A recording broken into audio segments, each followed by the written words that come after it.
This radio program is PG-13. Parents strongly caution some material may be inappropriate for children under the age of 13. The following program is sponsored by Michael W. Smith. The views expressed on the following program are those of the host and not necessarily those of staff, management, or ownership. Phoenix, Arizona. This is Brother Mike. I'm back on the radio. Welcome to HardcoreChristianity.com. Thanks for tuning in to the program. Thanks for keeping us on the air for 23 years. Muchas gracias. Today's Bible study, Kissin the Bros. Wow, new form of ministry I'm ready to reveal to you today. Well, this one you're not going to believe. On second thought, maybe you will believe it. This is Brother Mike. I'm the professional counselor at the Arizona Deliverance Center. We're downtown in Phoenix on 15th Avenue, just south of Osborne Road. It's the red brick building.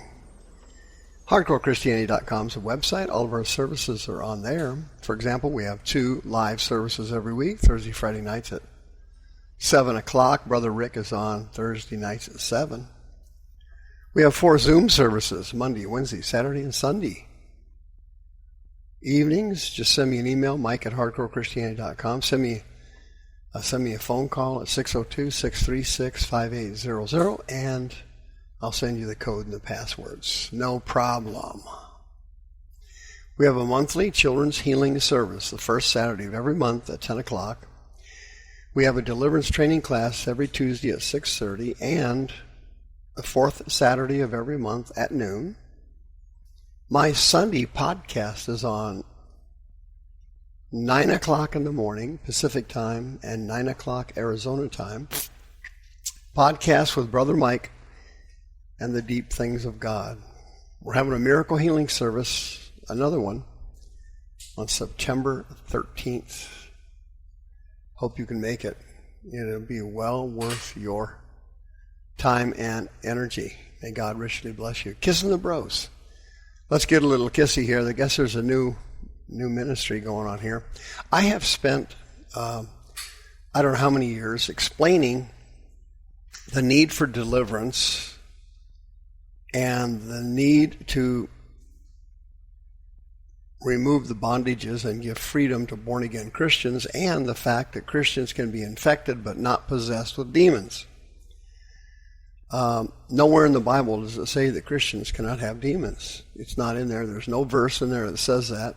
It's a man-made, fabricated concept that a Christian cannot have a demon. But a Christian truly cannot be possessed by a demon. That's a different story. Possession means total control of demons over a human's life. Christians can't be totally controlled because they have the Holy Spirit living in their spirit man. Therefore, they are not able to be possessed. But they can have a demon in their body or their brain causing a mental or physical illness. I've gone over this 1,000 times. Churches about 80 years ago, thereabouts, give or take a few years, threw deliverance out of the church. And the reason they did it was because they didn't understand it. It was a little messy, and it was a little confusing. And church people do not like messy. They do not like confusion. They do not like it. And so churches years and years ago, decades ago, that had deliverance lost members to other churches because they felt uncomfortable and confused about people going through deliverance, because demons don't mind, and the fact that you can't get them to mind all the time bothers your typical carnal, lukewarm Christian sitting in the pew. But the church can't get rid of carnal, lukewarm Christians because they are technically a unit of revenue. They provide offerings and tithes to the church that the church absolutely has to have. So, who goes? The carnal, lukewarm Christians? No. They stayed, and deliverance was thrown out of the church. It's making a bit of a comeback now over the years. I've been in it for 20 years.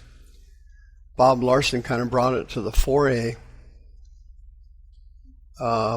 years ago on his radio show back in the early 90s. And so deliverance has kind of spread all over the country a little bit, but it's much of it is watered down, and a lot of it is fake deliverance.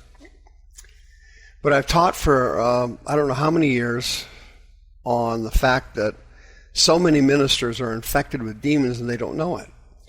They get saved, they get born again, they love the Lord, they go to Bible college or seminary, they get out, or they take a correspondence course, they get out and get a certificate, and then they go into the ministry. Well, what they did was they engaged in something I call carryover. They carried their demons over from their sinful life into their Christian life.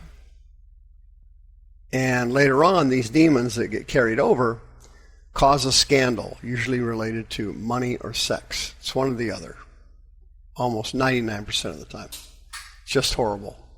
And you see it all over Christianity. It happens all the time, and I do a profile here on the radio program. Every time it happens, I'm doing another one today. Jimmy Swaggart, he just died recently, God rest his soul. Jim Baker, his ministry's about ready to go off the air. He's run out of money. But again, you see these scandals break out. Morning Star, Todd Bentley, all this stuff, it goes on and on. And it's because of what I just said, carryover. They carried their demons over from their sinful life into their Christian life. They didn't go through deliverance, and then later on they got burned. And today, of course, is Friday. It's Filthy Fridays on Hardcore, and I have to go over these tough issues. And I need you to go with me just for a second. Let's head back to Maryland a couple of decades ago. Thomas Pinkerton Jr., a youth pastor 20-some years ago in Maryland, was doing a great job, had a big following at a church, Central Christian Church of the Assemblies of God. All right? And he was the youth pastor there from 2006 to 2010. And guess what he was doing? I'll give you two guesses. The first one doesn't count. He was gay, and he was molesting boys in the youth group from from the ages of 13 to 19 or something like that. He's recently been arrested from his home in Georgia. He was picked up and extradited to Maryland.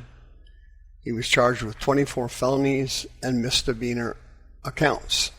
What had happened was, years ago, the young men would come to his youth services, and he would greet them with a hug and a kiss on the lips.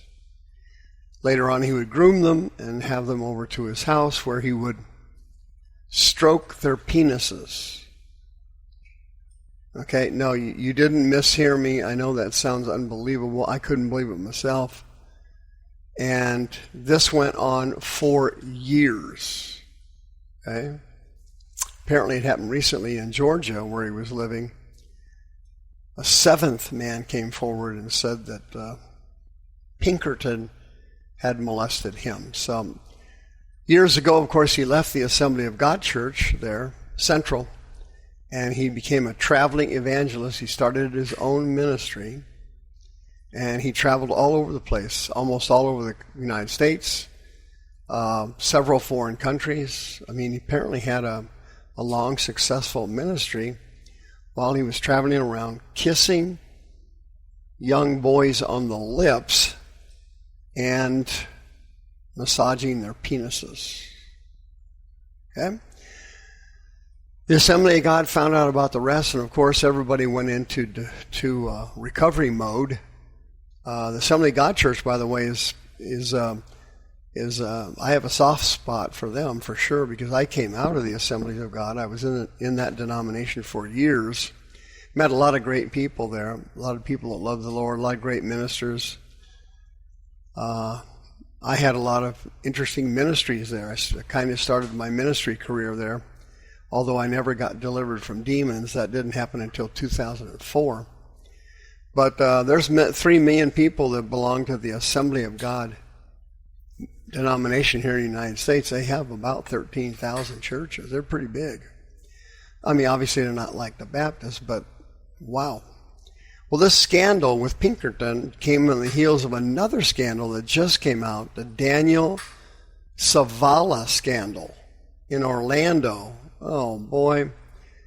This guy was at church. This guy was a minister. This guy was ministering and molesting Eminem.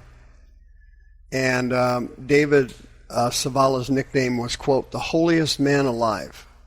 That's how people viewed him until all this horrible... Anyway, he's in prison now. And so this case here with Pinkerton has now popped up on the heels of that. That was also an Assembly of God church with Savala. Anyway, he's been arrested, and this is an illustration of what I'm talking about, where you engage in carryover. Carrying over your demons from your sinful life into your Christian life. You don't know you have them. Sometimes the demons go dormant. You don't have any symptoms for a while. And you end up in full-blown ministry, pastoring, church board, evangelist, associate pastor, music minister, youth minister. I mean, on and on. There's no place in the church that this doesn't happen. This is as common as anything in the world.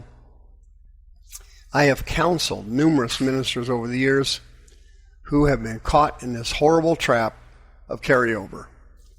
It's a nightmare on Elm Street. The people don't know they have the demons. They don't understand it because nobody explained how Christians can have demons. They never went through deliverance and got rid of the demons, and therefore these lust demons or these greed spirits cause them to have a sex scandal or a finance scandal. It's one or the other. And there's so many ministers out there, TV preachers, megachurch pastors. It's just endless of people who have been involved in carryover. They're in big ministries, high-profile ministers infected with demons. And sooner or later, listen to me carefully, sooner or later, your demons will manifest and they will destroy you. Do you need to be delivered? 602-636-5800. Are you a minister infected with demons? Come in confidence. We'll keep it quiet, just you and me, 602-636-5800. Did you engage in carryover? Did you carry over your demons from your sinful life into your Christian life?